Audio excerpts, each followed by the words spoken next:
Hello guys, good morning. So guys, ये vision के 28 अक्टूबर के डेली करंट अफेयर्स की मैगजीन है। चलिए हम फर्स्ट न्यूज़ स्टार्ट करते हैं। Assam conservation reserve becomes Uttarakhand first Ramsar site. तो गाइस ये जो न्यूज़ है GS3 एनवायरनमेंट सेक्शन में कवर होगी।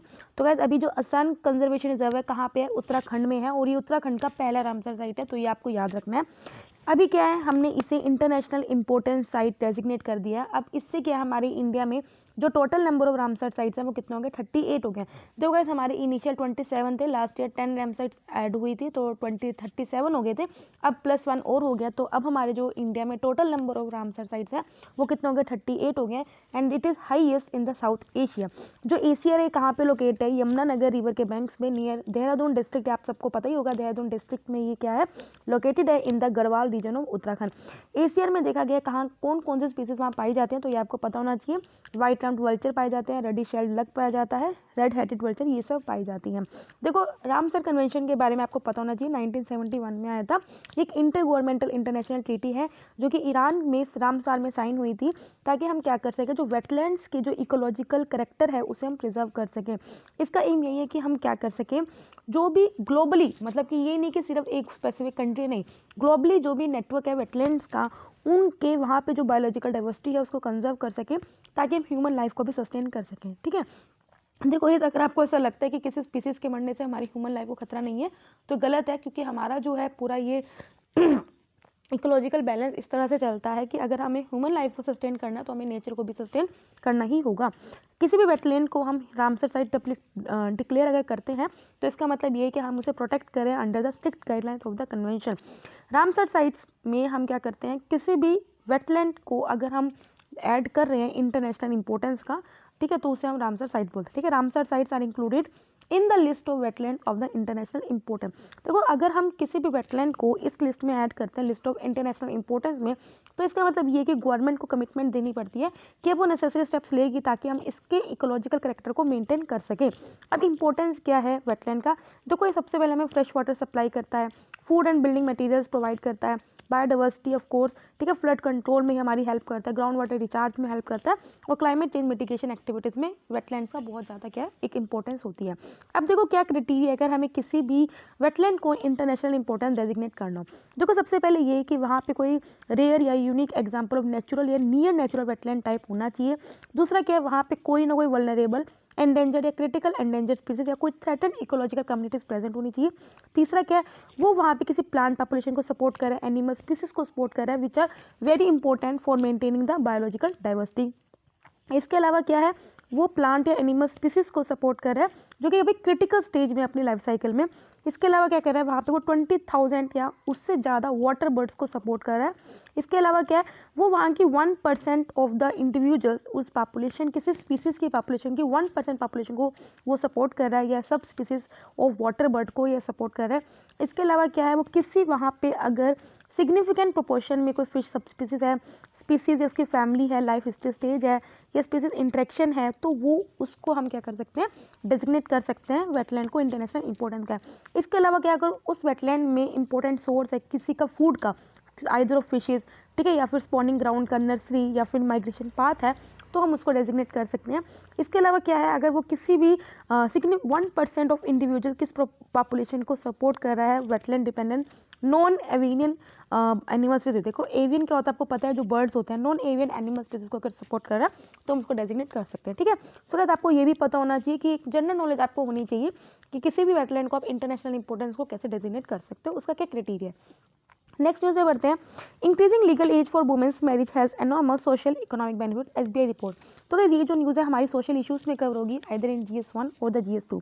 अभी प्राइम मिनिस्टर ने अपनी इंडिपेंडेंस डे स्पीच में अनाउंस किया था कि गवर्नमेंट अभी क्या है, एक डिसीजन लेगी, जो हमारी लीगल एज है मैरिज की वुमेन की, उसको इंक्रीज़ किया जाएगा। जो अभी 18 साल है उसको इंक्रीज़ किया जाएगा।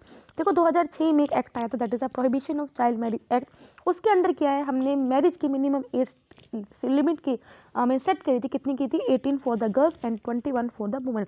अभी SBI रिपोर्ट के अकॉर्डिंग क्या है, जो हमारी इंडिया में एवरेज जो मैरिज एज है वो ऑलरेडी 21 ईयर से ऊपर है, that is 22.3, which is a very good thing. ठीक है। अब बेनिफिट्स क्या है, अगर हम मैरिज एज को इंक्रीज़ करते हैं तो इसका बेनिफिट क्या है? देखो सबसे पहले क्या सोशल बेनिफिट्स होंगे, जैसे जो मैटरनल मोर्टेलिटी रेशो है या इन्फेंट मोर्टेलिटी रेट है या जो हमारे न्यूट्रिशन लेवल्स हैं, इनमें सबका इंप्रूवमेंट होगी। इसके अलावा ये देखा गया है कि जो यंग मदर्स होते हैं उनके जो बच्चे पैदा होते हैं, ठीक है, उनमें कुछ ना कुछ हेल्थ प्रॉब्लम्स क्या है डेवलप हो जाते हैं, तो ये प्रिवेंट होंगी।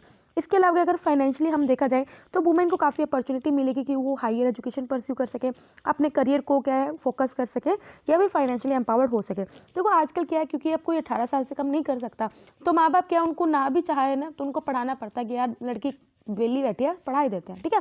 अगर हम उनकी एज बढ़ा देते हैं तो इससे क्या है, एक वुमेन को अपॉर्चुनिटी मिलेगी कि वो हायर एजुकेशन भी परस्यू कर सके। इसके अलावा क्या है, वुमेन क्या है ज़्यादा से ज़्यादा लेबर फोर्स में पार्टिसिपेट कर सकती है। इससे हमारा जो वर्किंग एज पॉपुलेशन है वो भी इंक्रीज होगा, जिस हाई मैरिज एज है, ठीक है। इसके अलावा कुछ ये भी बोला गया, कुछ ने आर्ग्यू भी किया कि अगर हम मैरिज एज इंक्रीज करते हैं तो इसमें क्या है, जो गर्ल्स क्या है ज़्यादा नहीं बोल पाएंगी in their personal matter until they are 21। इसके अलावा ये बोला गया जो prohibition of child marriage act है, ये एक टूल बन गया है जिसको पेरेंटल कंट्रोल के लिए यूज़ किया जाता है और पेरेंट्स के द्वारा यूज़ किया जाता है अगेंस्ट इलोपिंग डॉटर। इलोपिंग डॉटर्स मतलब कि जो लड़कियां भाग जाती हैं, अगेंस्ट उनके द्वारा पेरेंट्स को यूज़ किया जाता है, ठीक है। नेक्स्ट मैं सीक्रेटली भगाना, ठीक है। Third, India US 2+2 ministerial meeting, ठीक है गाइस। अभी हमने कुछ दिन पहले ही पढ़ा था कि इंडिया और यूएसए में क्या है, अभी एक basic exchange and cooperation agreement sign हुआ है, तो इसी का ही वो पार्ट है। अभी क्या है 2+2 डायलॉग्स मतलब कि क्या हुआ है, इंडिया और यूएस का हुआ है, ठीक है। इसमें क्या है, defence and external affairs ministry का होता है, तो ये आपको पता होना चाहिए। इससे पहले क्या सेक्रेटरी लेवल पे होता था, लेकिन अभी कुछ सालों से क्या defence and external affairs ministry के लेवल पे हो रहा है, ताकि हम स्ट्रेटेजिक और सिक्योरिटी इंटरेस्ट को क्या कर सके, डिस्कस कर सके। तो गाइस ये जो न्यूज़ है GS2 इंटरनेशनल रिलेशंस में कवर होगी। इंडिया ने ऑलरेडी, आपको पता है, हमारी जो क्वाड कंट्रीज है इन सब के साथ इंडिया ने 2+2 डायग्नोज मैकेनिज्म को सेटअप कर चुका है with other quad country that is Japan and the Australia. अभी जो थर्ड इंडिया और यूएस का जो क्वाड मीटिंग हुई है, इसमें क्या डिस्कशन हुआ है, देखो सबसे पहले हमने क्या है डिफेंस एंड सिक्योरिटी पार्टनरशिप को एडवांस किया, ये आपको पता ही है, हम ऑलरेडी डिस्कस कर चुके हैं। हमने basic exchange and cooperation agreement को साइन किया। इसके अंदर क्या है, इंडिया यूज़ कर सकता है यूएस की जियो स्पेशल इंटेलिजेंस या फिर जो उनका ऑटोमेटेड सिस्टम है या जो उनके वेपन्स है जैसे मिसाइल्स एंड ड्रोन्स, उन सबको यूज़ कर सकता है ताकि एक्यूरेसी भी अपनी बढ़ा सकता है। इसके अलावा क्या है, यूएस इंडिया के इस कॉपरेशन से क्या है, इंडिया और यूएस दोनों एक दूसरे की हाई एंड सैटेलाइट इमेजेस को शेयर कर सकते हैं, टेलीफोन इंटरसेप्ट को चेंज कर सकते हैं, या फिर तो चाइनीज ट्रूप्स का जो डाटा है उसको भी एक्सचेंज कर सकते हैं, या वेपन डिप्लॉयमेंट को भी क्या कर सकते हैं अलोंग द, मतलब कि इंडिया और चाइना का आपको पता है 3488 किलोमीटर का क्या है बॉर्डर है, उस पर क्या कर सकते हैं यूएस डिप्लॉय हो सकता है, अपने वेपन्स को डिप्लॉय कर सकता है इस एग्रीमेंट के अंडर। अभी क्या है, इंडिया और यूएस ने ऑफ कोर्स इसमें क्या है अपने जो बायलैटरल कोऑपरेशन उसको स्ट्रेंथन किया। क्या क्या एग्रीमेंट्स और क्या साइन हुए, तो ये आपको पता होना चाहिए। अर्थ साइंसेस पे हम अपनी कोऑपरेशन को क्या करेंगे, टेक्निकल कोऑपरेशन को एनहेंस करेंगे। न्यूक्लियर कोऑपरेशन पे हम एनहेंस करेंगे। पोस्टल सर्विसेज का एग्रीमेंट साइन हुआ है। आयुर्वेदा और कैंसर रिसर्च को हम क्या करेंगे, उसमें कॉपरेट करेंगे। इसके अलावा कोविड-19 पैंडेमिक में हमने देखने को मिला इंडिया और यूएसए ने कितना ज़्यादा क्या किया, कॉपरेट किया। आपको पता है कि हाइड्रोक्लोरोक्विन हमने वहाँ पे यूएसए में काफ़ी भेजी हैं। अभी क्या मिनिस्ट्रीज जॉइंटली प्रमोट करने की हमें क्या करना चाहिए, हाईली मतलब कि हाई क्वालिटी सेफ इफेक्टिव जो अफोर्डेबल जो भी कोविड-19 वैक्सीन आएंगी, ट्रीटमेंट होगा, उनका एसेस एक दूसरे को प्रमोट कराना है, ठीक है। अब देखो आपको पता है सिर्फ इंडिया ने नहीं यूएसए भेजा, यूएसए ने भी हमारी हेल्प करी है, कुछ वेंटिलेटर्स भेजे हैं या फिर कुछ मेडिकल इक्विपमेंट्स हैं वो हमें भेजे हैं, ठीक है। तो दोनों तरफ से इक्विपमेंट मतलब कि आया गया हुआ है, ठीक है। अभी क्या है, CSIR ने पब्लिश किया results of the IndiGen program, that is the council of scientific and industrial research publishes results of the IndiGen program. तो गाइस ये जो न्यूज़ है GS3 science and technology section में कवर होगी। तो गाइस अभी क्या है, CSIR ने 2019 में इनिशिएट किया था एक प्रोग्राम, इंडिजन प्रोग्राम। तो सबसे पहले हमने ये समझना है इंडिजन प्रोग्राम के अंडर है क्या। देखो इंडिजन प्रोग्राम के अंडर किया है, हमारी इंडिया की जो डिफरेंट पॉपुलेशन है, डिफरेंट पॉपुलेशन का मतलब क्या है, देखो हमारी, आप खुद ही सोच सकते हो कि इंडिया के जो नॉर्थ में पॉपुलेशन है और इंडिया की जो साउथ में पॉपुलेशन है, उन दोनों की पॉपुलेशन में जो जेनेटिक चेंज है वो अलग अलग होते ही हैं, ठीक है। देखो आपको देखने मिलेगा जो मतलब कि हिली एरियाज में रहते हैं उनका रंग थोड़ा क्या है, फेयर होता है, ठीक है, या फिर वहाँ पे जो एल्टीट्यूड सिकनेस है वो नहीं होती, ठीक है। तो आप देखना कि हमारे डिफरेंट डिफरेंट जो एरिया में लोग जो रहते हैं, डिफरेंट डिफरेंट पॉपुलेशन है हमारी इंडिया की, ठीक है। तो इंडिजन प्रोग्राम के अंडर यही है कि हमने क्या किया है, इंडिया के डिफरेंट पॉपुलेशन की हमने क्या किया है, जीनोम्स को कलेक्ट किया है, ठीक है। CSIR ने एक इंडिजन प्रोग्राम को 2019 में इनिशिएट किया था। इसमें हम क्या करा, जो हमारी जीनोम सीक्वेंसेस की में जो गैप था from different population in India, उसको हमने कंप्लीट करना था। ऑब्जेक्टिव हमारा यही था कि हम क्या कर सकें, जेनेटिक एपिटोलोमोलॉजी को डेवलप कर सके। मतलब इसके अंदर क्या है, हम एक पब्लिक हेल्थ टेक्नोलॉजी एप्लीकेशन को डेवलप करेंगे यूजिंग द पॉपुलेशन का जीनोम डाटा को। अब जीनोम क्या है, जो भी आपका जो आप में जीन्स होते हैं प्रेजेंट होता है, कंप्लीट सेट ऑफ डीएनए, इसी को हम बोलते हैं जीनोम। इसके अंदर आपके सभी जीन्स होते हैं और हर जीन में आपको पता है आपकी इन्फॉर्मेशन होती है जो रिक्वायर्ड होती है to build and the maintain organism. इस प्रोजेक्ट के अंडर क्या है, हमने क्या किया है 1029 हेल्दी इंडियन, मतलब कि डिफरेंट पॉपुलेशन में टोटल हमने 1000 नियर अबाउट 1000 हेल्दी इंडियंस का डाटा, उनके जीनोम सीक्वेंसिंग को कलेक्ट किया है drawn from across the country और उनको कंप्लीट किया है। अब सिग्निफिकेंस क्या है, देखो अब हम किस तरह से इसको यूज़ कर सकते हैं, किस तरह से हमारे लिए यूज़फुल है। देखो सबसे पहले क्या है, ये रिसर्चर्स की हेल्प करेगी, ठीक है, क्लिनिशियंस की हेल्प करेगी कि वो जेनेटिक डाटा को क्या कर सके, कॉम्प्रिहेंसिव में पढ़ सके, not only at the population level but एक इंडिविजुअल लेवल पे भी पढ़ सके। इससे क्या रिसर्चर्स को हेल्प मिलेगी, वो क्या कर सकें, Indian specific reference genome data set को बिल्ड कर सकें। इसके अलावा हम क्या कर सकते हैं, देखो जो इंडिविजुअल्स में वेरियस जेनेटिक डिजीजेज होती हैं, हम उसको किस तरह से एड्रेस कर सकते हैं, प्रिवेंट कर सकते हैं या आइडेंटिफाई कर सकते हैं, उसको भी उनको हेल्प मिलेगी। इसके अलावा क्या है, कुछ एडवर्स इवेंट्स होते हैं उसको हम किस तरह प्रिवेंट कर सकें, या फिर बेटर वे में किसी भी अगर डिजीज है उसको कैसे डायग्नोज कर सकते हैं, या ऑप्टिमल थेरेपी उसको हम क्या प्रोवाइड कर सकते हैं। तो इन सब में क्या है, जीनोम सीक्वेंसिंग का बहुत ज़्यादा यूज़ आएगा, ठीक है। सो गाइस आई होप आपको ये सब समझ में आ रहा होगा। नेक्स्ट न्यूज़ पे बढ़ते हैं, Gujarat high court begins live streaming of proceedings on the trial basis. तो गाइस ये जो न्यूज़ है हमारी GS2 में पॉलिटी एंड गवर्नेंस में कवर होगी। देखो गाइस अभी क्या सुप्रीम कोर्ट का डिसीजन आया था कि आप क्या कर सकते हो, जो भी आपकी कोर्ट प्रोसीडिंग्स है उसको लाइव स्ट्रीम कर सकते हो। जैसे आपका क्रिकेट मैच है जो लाइव स्ट्रीम होता है, उसी तरह जो भी सुप्रीम कोर्ट की प्रोसीडिंग, सुप्रीम कोर्ट ने डिसीजन बोला था कि आप कहीं भी अगर आपकी प्रोसीडिंग्स हो रही है उसको लाइव स्ट्रीम कर सकते हो। तो उसी तरह क्या है, गुजरात हाई कोर्ट ने सुप्रीम कोर्ट की गाइडलाइंस पे क्या किया है, अपनी प्रोसीडिंग्स को ट्रायल बेसिस पे, अभी किस पे, ट्रायल बेसिस पे लाइव स्ट्रीम किया है। अभी का जो Swapnil Tripathi versus supreme court of India case आया था, तो सुप्रीम कोर्ट ने कुछ गाइडलाइंस रखी थी कि अगर आप किसी भी प्रोसीडिंग्स को लाइव स्ट्रीमिंग कर रहे हो तो उसकी क्या गाइडलाइंस है, उसको सब इशू किया था। हाईवर इसको इम्प्लीमेंट नहीं किया गया as a matter, is under the consideration of register. क्या रिकमेंडेशन और दी थी, इन्होंने ये दिया था कि कुछ ओनली स्पेसिफाइड कैटेगरी ऑफ जो केसेस होते हैं या फिर जो कॉन्स्टिट्यूशनल केसेस हैं या कोई नेशनल इंपॉर्टेंस के केसेस हैं उसको हमें लाइव स्ट्रीम करना चाहिए। लेकिन उससे पहले हमें क्या करना चाहिए, किसी भी पार्टी से प्रायर कंसर्न लेना चाहिए। कुछ रीजनेबल टाइम डिले हो सकता है between the live court proceeding and etcetera, ठीक है। अब देखो बिल्कुल जरूरी नहीं है कि बिल्कुल लाइव, 2 या 4 मिनट का अंतर हो सकता है, दैट इज अ डिजायरेबल। अभी क्या, अब लाइव स्ट्रीमिंग का क्या फ़ायदा है, क्या सिग्निफिकेंस है, क्या इंपॉर्टेंस है। देखो सबसे पहले आपको पता है ट्रांसपेरेंसी आएगी, जो पब्लिक का कॉन्फिडेंस है वो बिल्डअप होगा, ठीक है, और जुडिशियल सिस्टम एक अकाउंटेबिलिटी बन सकती है, ठीक है। इसके अलावा क्या, लोग क्या एजुकेट होंगे अबाउट द इश्यूज़, ठीक है। हम जो डिफरेंट कोर्ट में जो इश्यूज़ चल रहे हैं उससे क्या पब्लिक भी एजुकेशन होगी, ठीक है। इसके अलावा क्या, जो पब्लिक का रिलायंस है ऑन सेकेंड हैंड नैरेटिव वो रिड्यूस होगा। इसके अलावा क्या, लॉयर्स भी काफ़ी अकाउंटेबल बनेंगे अपने क्लाइंट्स के लिए। अब इसके अगेंस्ट में क्या आर्ग्यूमेंट्स है, मतलब कि हमने देख लिया कि लाइव स्ट्रीमिंग का क्या फ़ायदा है, अब क्या नुकसान है। देखो सबसे पहले ये क्या है कि कुछ केसेस ऐसे हो सकते हैं जो मीडिया क्या है उन केसेस को एक्सप्लॉइट कर सकते हैं फॉर टीआरपी, ठीक है। ये आपको पता ही है, इसमें मुझे आपको बताने वाली बात नहीं है, ठीक है। प्राइवेसी और नेशनल सिक्योरिटी का कहीं ना कहीं कंसर्न रेज हो सकता है। अभी क्या है, कुछ जजमेंट्स ऐसी हो जाती हैं, देखो जो हमारे सुप्रीम कोर्ट या कोई भी हमारे जो कोर्ट जजमेंट देता है वो फॉलो करता है स्पिरिट ऑफ लॉ, ठीक है। लेकिन अभी क्या है, वो पब्लिक इश्यूज़ को, पब्लिक के ओपिनियन को नहीं देखता जो हमारा सुप्रीम कोर्ट है या फिर जो हाई कोर्ट है, ठीक है। लेकिन अगर पब्लिक उसको लाइव स्ट्रीम देखेगी तो कहीं ना कहीं जो जजमेंट है सुप्रीम कोर्ट की या किसी भी कोर्ट की जो जजमेंट है उस पर कहीं ना कहीं लोगों का इन्फ्लुएंस बढ़ेगा। अब इसमें मैं आपको एग्जांपल दे सकती हूँ किस तरह जो सबरामिला टेम्पल का इशू है, ठीक है। आपको पता है आर्टिकल 15 में लिखा है कि टेम्पल में एंट्री आप किसी को मतलब कि मना नहीं कर सकते हो, डिस्क्रिमिनेट नहीं कर सकते हो, neither on gender basis nor on the caste basis, ये आपको पता है। लेकिन क्या है, सबरामिला टेम्पल में ये कोई मानता ही नहीं है। सुप्रीम कोर्ट ने कितनी बार बोल दिया है कि ये अंडर मतलब कि अगेंस्ट है, लेकिन सोसाइटी मानने को तैयार नहीं है, ठीक है। सोसाइटी नहीं मान रही और उस पर कुछ नहीं कर पा रहा, उसमें कंटेम्प्ट ऑफ कोर्ट भी नहीं चलेगा, ठीक है। तो अभी क्या है, सुप्रीम कोर्ट भी अपनी डायरेक्शंस को समझ रही है। तो ये क्या है, क्यों, कहीं ना कहीं जो पब्लिक का प्रेशर है वो बिल्डअप हो रहा है सुप्रीम कोर्ट की जजमेंट पे, ठीक है। तो इसमें यही बोला है कि अगर हम लाइव स्ट्रीम करेंगे तो कहीं ना कहीं जो पब्लिक का प्रेशर है वो जो सुप्रीम कोर्ट की जजमेंट है उसे कहीं ना कहीं इन्फ्लुएंस कर सकता है, ठीक है। सो गाइस आई होप आपको ये समझ में आया होगा। अब हम चलते हैं अपनी छोटी न्यूज़ पे।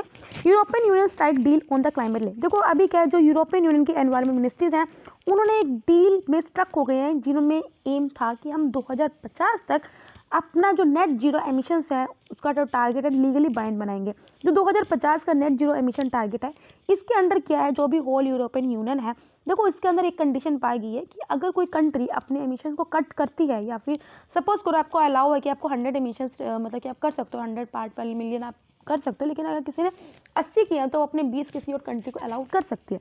ठीक है, it imply that one country could make higher emission if other make deeper cuts, मतलब कि अगर दूसरी कंट्री कम एमिट करते तो ही दूसरी कंट्री क्या कर सकती है, ज़्यादा एमिट कर सकती है। अभी क्या है, यूरोपियन यूनियन टारगेट का जो है कि जो यूरोपियन यूनियन का जो टारगेट है कि हमें 2050 तक नेट जीरो एमिशंस करने हैं, तो उसके लिए कुछ रूल्स को डिफाइन किया जिसमें वो प्रोग्रेस को रिव्यू करेंगे टुवर्ड्स द क्लाइमेट टारगेट। अभी क्या, जो ब्रिक्स पार्लियामेंट्री फोरम इसकी 6 जो ब्रिक्स पार्लियामेंट्री फोरम की मीटिंग हुई है, जो आपको पता है ब्रिक्स पार्लियामेंट्री फोरम ने ऑफ कोर्स क्यों सबसे पहले एस्टेब्लिश क्यों की थी, ताकि हम क्या कर सकें, जो ब्रिक्स कंट्रीज में जो कोऑर्डिनेशन कम्युनिकेशन इंटरेक्शन को क्या कर सके, बूस्ट करें। ब्रिक्स कंट्री में आपको पता ही है कौन कौन सी कंट्रीज है, Brazil, Russia, India, China and south Africa. South Africa ने बाद में ज्वाइन किया था, इनिशियली ब्रिक कंट्री होती थी। ये क्या करते हैं, जो हमारे जो इंटर पार्लियामेंट्री डायलॉग हैं वो आप इजी कर सकते हो, आपका फैसिलिटेट होगा। इसके अलावा क्या है, जो हमारे प्रेजेंट में जो ग्लोबल इश्यूज़ हैं उन पे क्या है, जो पार्लियामेंट का रोल है उसको हम स्ट्रेंथन कर सकें। ठीक है, सो गाइस आप आई होप आपको समझ में आया होगा। आगे बढ़ते हैं, अभी सेंटर ने अमेंड किया land loss in Jammu and Kashmir. देखो गाइस ये आपको सब पता ही होगा क्योंकि आई थिंक ये न्यूज़ काफ़ी टाइम से चल रही है कि अभी क्या जम्मू कश्मीर में कोई भी क्या है प्रॉपर्टी ले सकता है। गवर्नमेंट ने ऑमिट कर दिया जो भी वहाँ के स्टेट के जो परमानेंट रेजिडेंट्स थे under the section 17 from Jammu and Kashmir development act, जो कि डील करता था disposal of land in the union territory. आपको पता है पहले जम्मू कश्मीर में जो वहाँ के परमानेंट रेजिडेंट्स थे वही क्या कर सकते थे, लैंड ले सकते थे, लेकिन अभी गवर्नमेंट ने जो ये सिस्टम था उसे क्या कर दिया, कट कर दिया, उसे रिपील कर दिया। ऑमिट का मतलब होता है इग्नोर कर देना या छोड़ देना। इससे पहले क्या है, जो आर्टिकल 370 आर्टिकल 358 को हमने रिपील किया था अगस्त 2019 में, जिसके अंदर क्या है, जो नॉन रेजिडेंट्स हैं वो वहाँ पे जम्मू एंड कश्मीर में लैंड को नहीं खरीद सकते थे। इमूवेबल प्रॉपर्टी मतलब कि जैसे लैंड हो गया, ठीक है, इसको आप नहीं खरीद कर सकते। लेकिन अभी जो न्यू लाइज हैं तो गवर्नमेंट के पास राइट है कि वो लैंड को ट्रांसफ़र कर सकते हैं किसी भी पर्सन को या किसी भी इंस्टीट्यूशन को, ताकि हम वहाँ पे हेल्थ या एजुकेशन इंस्टीट्यूशन को प्रमोट कर सके। हाउएवर जो अमेंडमेंट आया है उसके अंदर ये नहीं है कि आप किसी भी एग्रीकल्चर लैंड को नॉन एग्रीकल्चर पर्पज़ के लिए यूज़ नहीं कर सकते। तो गाइस ये यहाँ पे ध्यान देने वाली बात है, ठीक है। ये do not allow transfer of agriculture land to the non agriculturist, ठीक है। आगे बढ़ते हैं, energy MNCs want natural gas to come under the GST. तो गाइस अभी आपको पता है कि जो हमारे नेचुरल गैस हैं, ये जो पेट्रोलियम प्रोडक्ट्स हैं जैसे diesel, aviation turbine fuel, crude oil, ये अभी क्या जीएसटी के परव्यू में नहीं आया है। लेकिन क्या कुछ एनर्जी एमएनसीज हैं वो डिमांड कर रही हैं कि इसको हम जीएसटी के अंडर लेके आना चाहिए।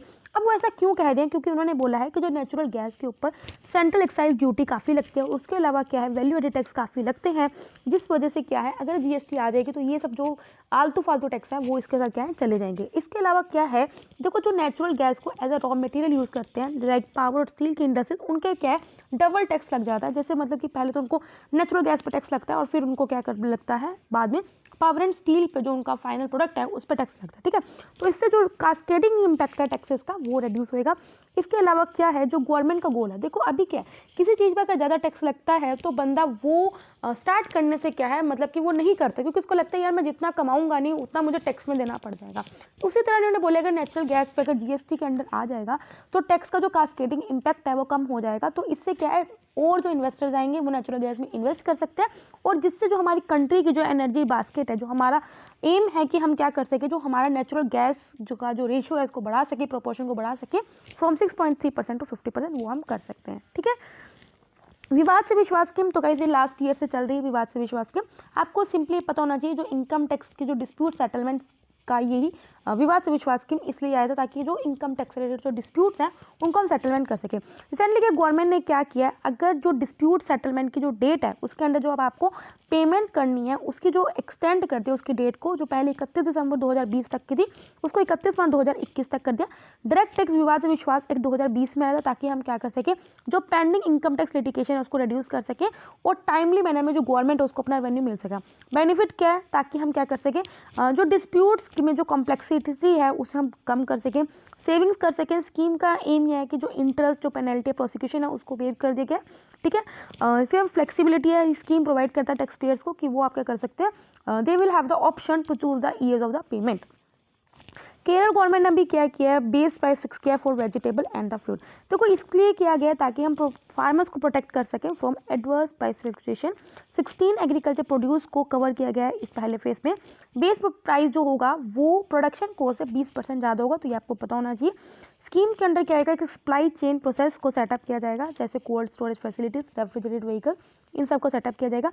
जो लोकल सेल्फ गवर्नमेंट इंस्टीट्यूशंस हैं उनको कोऑर्डिनेट किया जाएगा with the purchasement and the distribution of the vegetable. Procurement का मतलब होता है परचेज करना, ठीक है।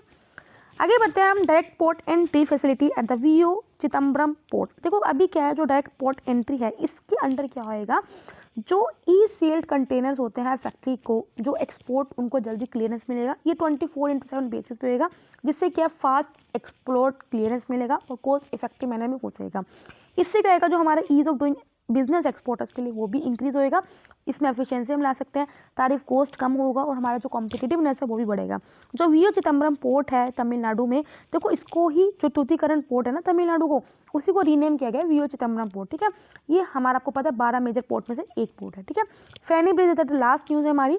ये जो फैनी ब्रिज है वो कनेक्ट करेगा किसको, इंडिया के सबरम को बांग्लादेश के रामगढ़ से, जो कि अभी इस दिसंबर तक कंप्लीट किया जाएगा। इससे क्या आएगा, जो गुड्स ट्रांसपोर्ट होते हैं Kolkata port from Chattogram port से या कोलकाता पोर्ट से, उसको इजीली आप ट्रांसपोर्ट कर सकते हो, ठीक है। तो यहाँ पे डेली करंट अफेयर्स कंप्लीट होते हैं। अगर आपको अच्छा लगा तो लाइक करना, कोई भी डाउट हो कमेंट करना। तब तक के लिए बाय बाय, टाटा।